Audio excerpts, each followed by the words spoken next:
একদিন রনি তার ছোট বিড়াল মিনিকে বলছিল, কিরে মিনি, তুই তো মাছ পছন্দ করিস, পাশের বাড়িতে অনেকগুলো মাছ নিয়ে এসেছে, তুই যা চুরি করে কিছু মাছ খেয়ে আয়। এ কথা শুনে মিনি পাশের বাড়ির দিকে যেতে রইল। এমন সময় একটা কুকুর তাকে দেখে ঘেউ ঘেউ করতে শুরু করলো। মিনি ভয় পেয়ে দৌড়াতে লাগলো। এরপর মিনি সেই বাড়িতে ঢুকলো এবং মাছের গন্ধে গন্ধে যেতে শুরু করলো। মাছগুলো রান্নাঘরে রাখা ছিল, মিনি সেদিকেই যাচ্ছিল। রান্নাঘরে পৌঁছতেই মিনি মাছের গন্ধে পাগল হয়ে ওঠে। সে ঝাঁপ দিয়ে দেখার চেষ্টা করে উপরে মাছ রাখা আছে কি না।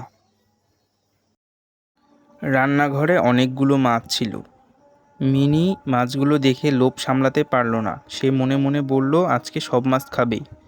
এই জন্য সে ঝাঁপ দিয়ে যেই মাছগুলো খেতে গেল, একটা কি যেন পড়ে শব্দ হলো। রান্নাঘরে কি যেন একটা পড়ে গেল। এতগুলো মাছ রেখেছি, নিশ্চিত পাশের বাড়ির বিড়াল এসেছে মাছগুলো খাওয়ার জন্য। যাই দেখে আসি কি বললো।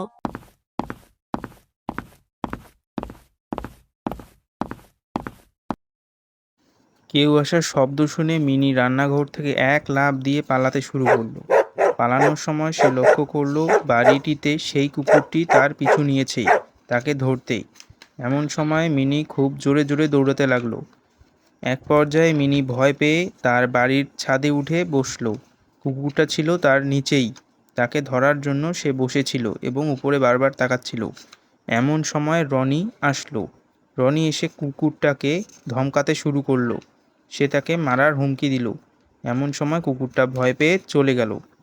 এরপর মিনি ছাদ থেকে নেমে আসলো এবং সব কথা খুলে বলল। খুলে বলার পর রনি তাকে বলল, অতি লোভে তাঁতি নষ্ট, তুই এ কথাটা জানিস না।